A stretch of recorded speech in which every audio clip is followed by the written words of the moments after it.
4 kali Allah menerangkan bi'idni, dengan seizinku. Artinya Yesus bisa begini ini, itu adalah mukjizat. Ini yang di Alkitab tidak ada. Di Alkitab menerangkan Yesus bisa begini. Tidak ada kata atas izin Allah. Maka mereka meyakini, menganggap karena Yesus sebagai Tuhan. Di situ loh tersesatnya orang Kristen itu. Makanya dalam Al-Quran orang Kristen itu dikategorikan dolin. Al-Fatihah kalimat terakhir, ayat terakhir. Ada 3 golongan. An'amta alaihim, orang-orang yang mendapatkan kenikmatan. Rasulullah, para sahabat dan kita orang-orang Islam itu. Yang kedua maghdub, ghairil maghdub, orang-orang dimurkai. Siapa maghdub itu? Orang Yahudi, kejam, bengis, suka membunuh para nabi. Yang ketiga dolin, tersesat. Siapa orang tersesat itu? Orang Nasrani. Di mana tersesatnya?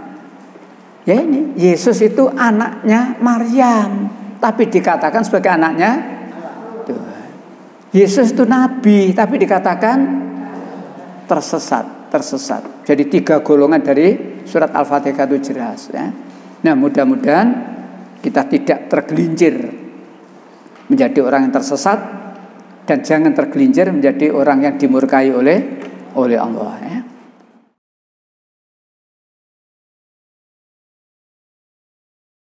Sekarang perhatikan ayat Al-Quran, ayat-ayat yang menerangkan tentang Yesus sebagai atau Al-Masih putra Maryam sebagai utusan Tuhan. Yang tadi sudah dibaca atau Ali Imran 48-49 sudah ya. Sekarang lanjutannya surat Zukhruf, surat 43 ayat 59. Siapa sih Al-Masih putra Maryam itu? Ya. Dia Isa tidak lain hanyalah seorang hamba yang kami berikan nikmat kenabian kepadanya, dan kami jadikan dia sebagai contoh bagi Bani Israel. In huwa ila abdun. Ia, Isa putra Maryam itu hanyalah Sebagai contoh hamba. Sama dengan saya, sama dengan penjenengan. Ya, surat 43 ayat 59. Jelas Quran itu.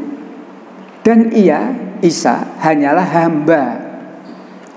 Bedanya saya dan penjenengan hamba titik. Adapun Isa putra Maryam dipilih oleh Allah, diangkat oleh Allah menjadi nabi. Karena dia diangkat menjadi nabi, maka dia mendapat mukjizat. Ya, nah, sudah pernah saya sampaikan pada ibu bapak, ini wong Kristen cerita Yesus itu begini.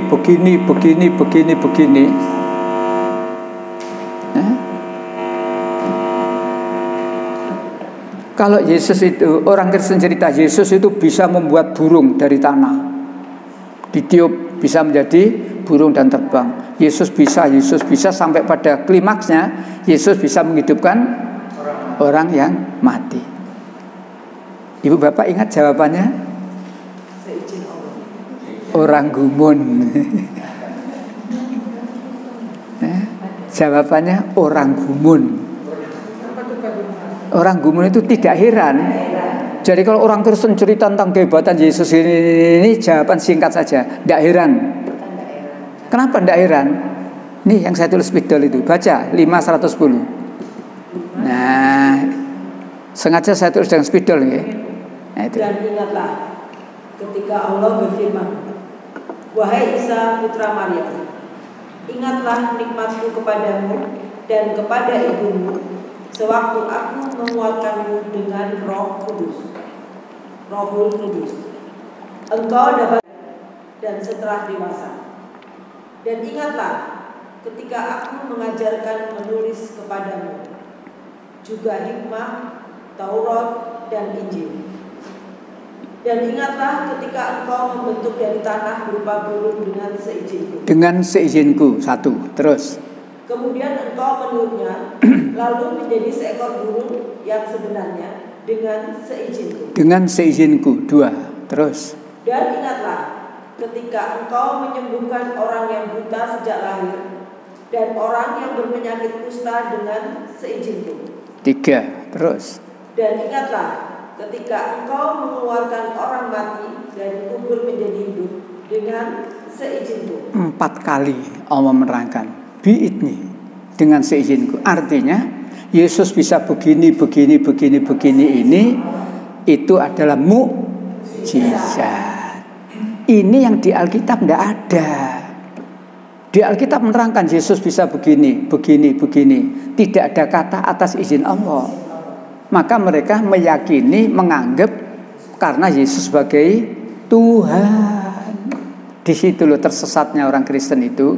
Makanya dalam Al-Quran orang Kristen itu dikategorikan dolin. Al-Fatihah kalimat terakhir, ayat terakhir. Ada 3 golongan.